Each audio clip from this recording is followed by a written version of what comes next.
Hello, boys and girls and babes. Welcome back to the Jenaya Talks Caps podcast. As always, thank you so much for tuning in.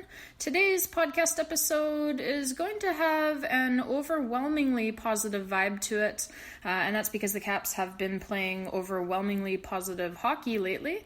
The last time that we left off with you here at Jenaya Talks Caps, your Washington Capitals had just completed a 4-3 victory over the Toronto Maple Leafs. And since then, it's only gotten even better for the Caps and their fans over the last week here, as that win over the Maple Leafs started a 4-game winning streak for the Caps. They then lost one game in overtime in Edmonton, and then they made a huge comeback in Vancouver to grab a 6-5 win against the Vancouver Canucks. I was at that game. It was amazing. We'll talk about it later on in this episode. Overall, your Caps are sitting pretty with an 8-2-3 record and are tied for first overall in the NHL with a whopping 19 points already. The Caps scored 5 goals in 3 straight games following the win over Toronto, beating first the New York Rangers 5-2, and then beating both the Chicago Blackhawks and the Calgary Flames by 5-3 scores on the road. The Caps scored another 3 goals in an overtime loss at Edmonton, and then followed that up with 6 goals and another win in Vancouver the very next night. Overall, the Caps have won 5 of their last 6 games, and of course, the Caps are currently nearing the end of a season-long 5-game road trip, and they will be heading to Toronto to finish it off on Tuesday night. The long road trip has not been a problem at all for the Caps, as they are currently making history with a league best 6-1-1 record and 13 points on the road so far this season. Eerily similar, by the way, to the total dominance they displayed on the road during the 2018 playoffs, where they won an NHL record 10 road games en route to winning the Stanley Cup. So it's a pretty good recipe for success when you can win games in the opponent's arenas. So the Caps so far obviously looking very good on the road and looking very good in general. So let's talk hockey. The 5-2 win against the Rangers was really a thing of beauty. Well, if you're a Capitals fan. If you're a Rangers fan, then it was pretty fucking ugly. But anyways, TJ Oshie scored twice in his 300th game as a Washington Capital. The best trade this franchise has ever made. Thank you very much, St. Louis. John Carlson continued his assault on the National Hockey League with another 3-point night, and Michael Kempny scored a goal in his triumphant return after missing 7 months following surgery to repair a torn hamstring. The team, the fans, everyone was very, very happy about that Michael Kempny goal, and very, very happy to have him back in general. He's been outstanding in the 5 games he's played since returning. He had a huge night in Vancouver, but we'll get to that. Overall, Kempny's already posted 3 goals and 5 points in the 5 games that he's played. He's a +4 already, and it's no coincidence that the Caps catching fire coincides with his return to the lineup. If you ask me, he is so important to this team, to this lineup, and to this locker room. He is so well liked by his teammates and by his coaches, and of course by his fans. And on the ice, he is one of the smoothest skating defenders in the entire National Hockey League. He moves so effortlessly out there. He's able to get up and down the ice while seemingly expending zero energy.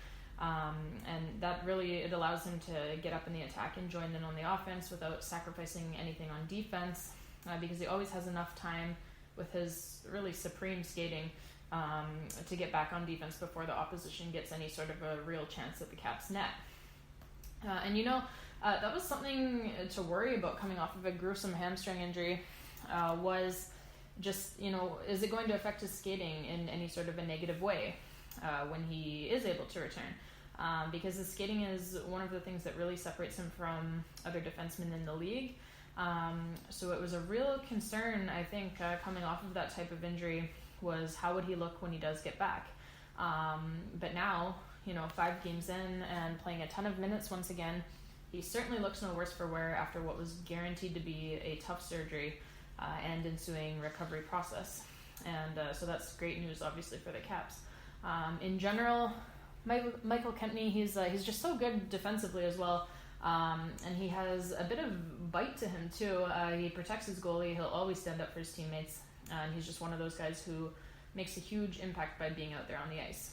He's a huge part of this team, and it's so good to see him back at last. Like I said, it was like 7 months since we last saw him in a game.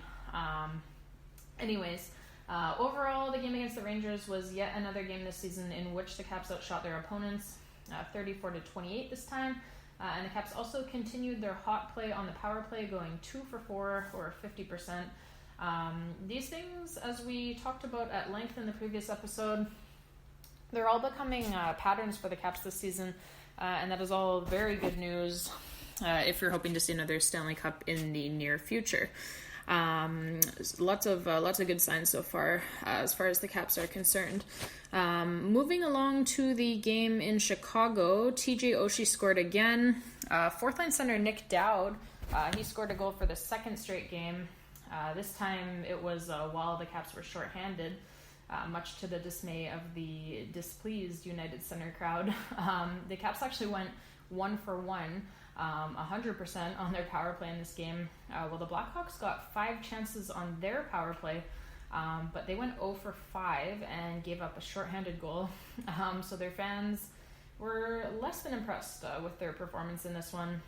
They let the players know it for much of the game as well. Yes, quite a bit of booing of their own players from the home crowd in this one, and especially booing of the Hawks power play, which was listless to say the least.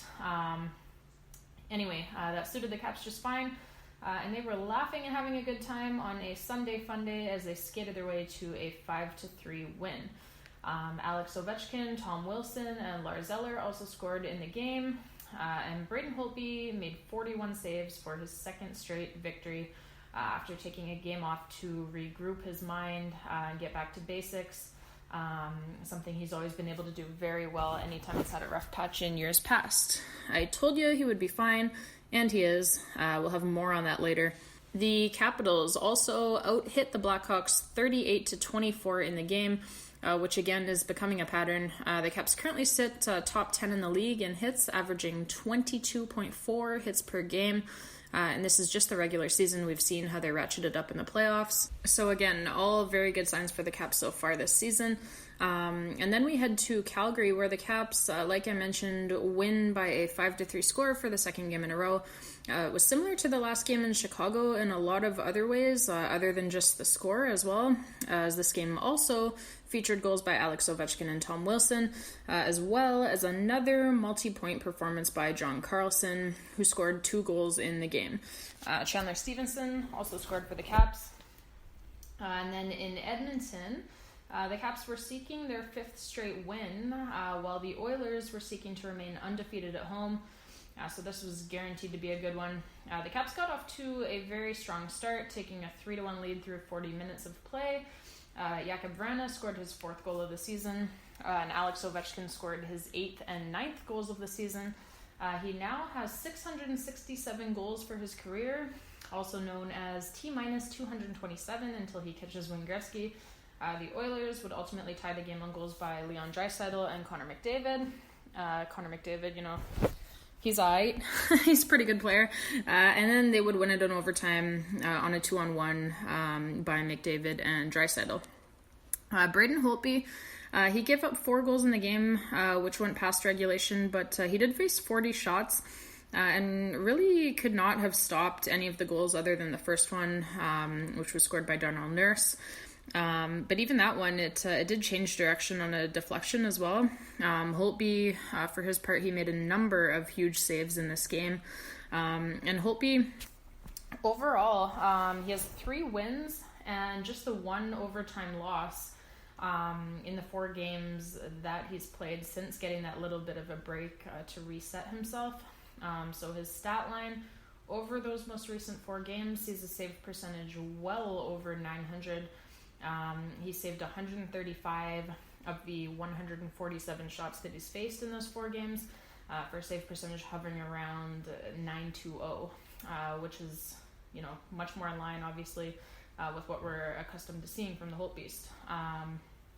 Technically speaking as well, As many of you know, I'm a goalie myself, and so technically speaking, in terms of his technique in the crease over these last 4 games, he is looking about 1,000,000 times better than he did to start the season, so that's very encouraging as well. He looks a lot more confident out there now, which again, that's much more like what we're accustomed to seeing from him. So he seems to be fixed now.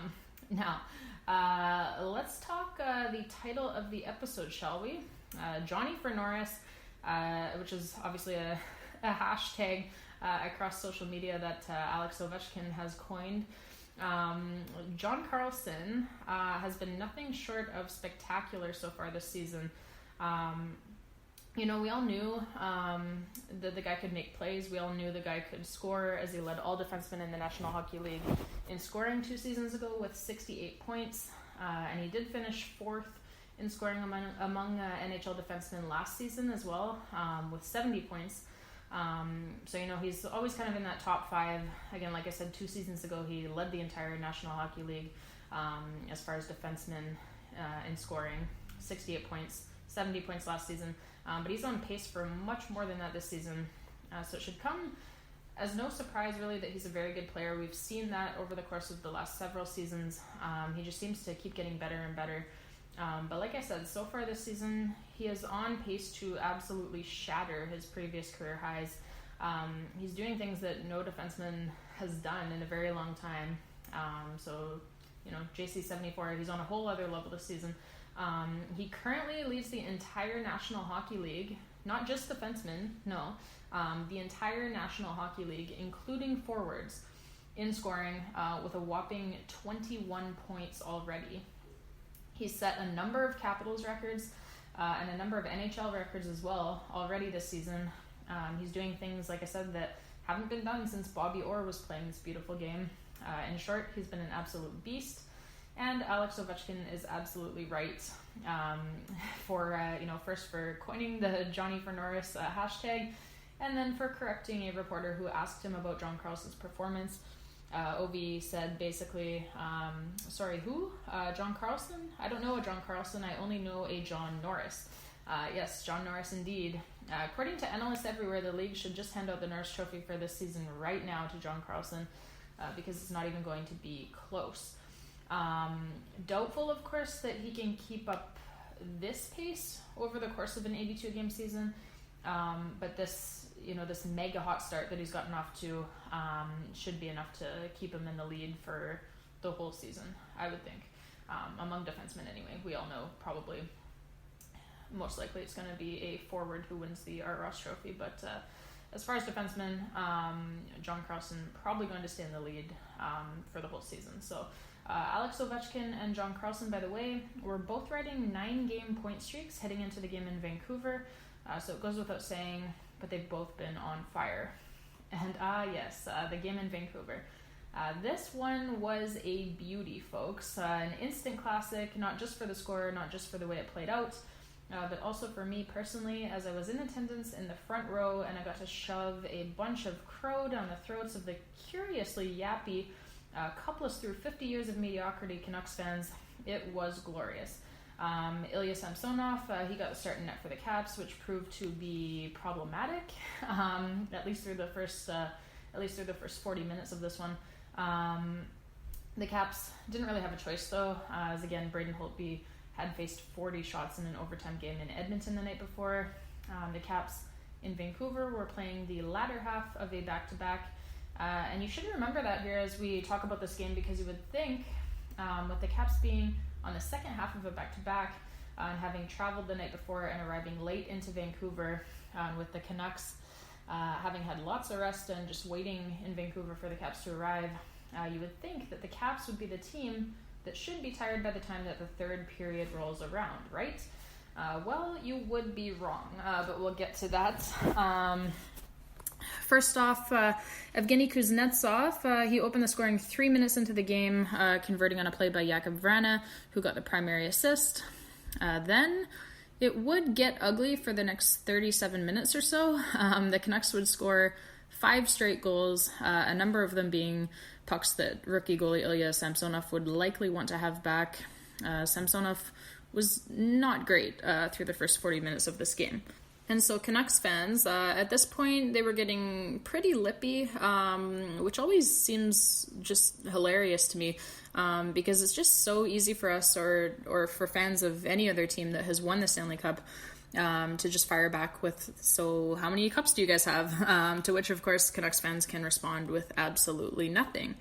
So I go to the Capitals game in Vancouver every single year. And it's always of great amusement to me, really, how much Canucks fans seem to live and die on a regular season game in October. They just care about it so much. It's like it's the highlight of their entire year if they can somehow find a way to beat us in a largely meaningless game in October. In this one, Canucks fans were so excited when they were up 5-1 in the second period. I thought, maybe I should take a photo of the scoreboard for them so that I could frame it for them. They can hang it up like it's a plaque or something, their greatest accomplishment of 2019. God, I feel bad for them. Anyways, Canucks fans were getting pretty lippy, and since I don't really give a shit about the Canucks as they're completely irrelevant every single year, I had rolled up to the game with a sign that read simply, "Pittsburgh sucks," because I just think that you should always live your truth, right? Even if it's during the wrong game. And besides, there's never really a wrong time to hate on Schittsburg. So at 5-1, near the end of the second period, that's when I decided to break out the Pittsburgh sucks sign. I held it up for our players as they lined up for a face-off in their own end. I did see some of them laughing. I got a pretty good laugh out of the crowd as well. And one chick actually came all the way over from 3 sections away after the game to get a photo with me and my sign. She said she's seen it from, like I said, from 3 sections away, and nearly passed out laughing, so shout out to her. Like I said, hating on Schittsburg is always relevant when you're a Capitals fan, no matter the circumstance. So anyways, there was this one very lippy Canucks fan seated behind me. He decided to yell, "Hey, the Caps suck too, look at the scoreboard." Yes, let's look at the scoreboard, shall we? Let's all remember that it was 5-1 for the Canucks with 0.3 seconds remaining in the second period. Let's all remember that. You especially, sir. So anyways, I retorted sarcastically with something along the lines of, yeah, and the Canucks are great. 50 years with no cups. Woo! Woohoo! 50 years with no cups. Woo! That too got a pretty good laugh from the folks in my section. And a Canucks fan during the intermission actually came up to me and patted me on the back, saying with a laugh that I had made some very good points. So, I followed that up by starting a no cups chant. I was having a lot of fun despite being down 5-1 in the hockey game at that point.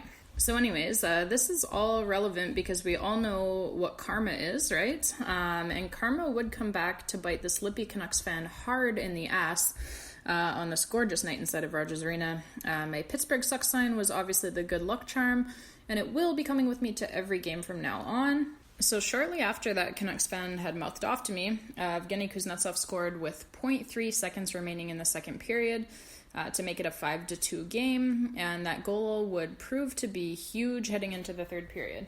And I have to say, I can understand getting a little bit cocky when your team is up 5-1 in a game, with 2/3 of the game having been played already. That would usually be a pretty safe lead, but buddy, this is the Washington Capitals you're playing against. They don't call them the comeback Caps for nothing.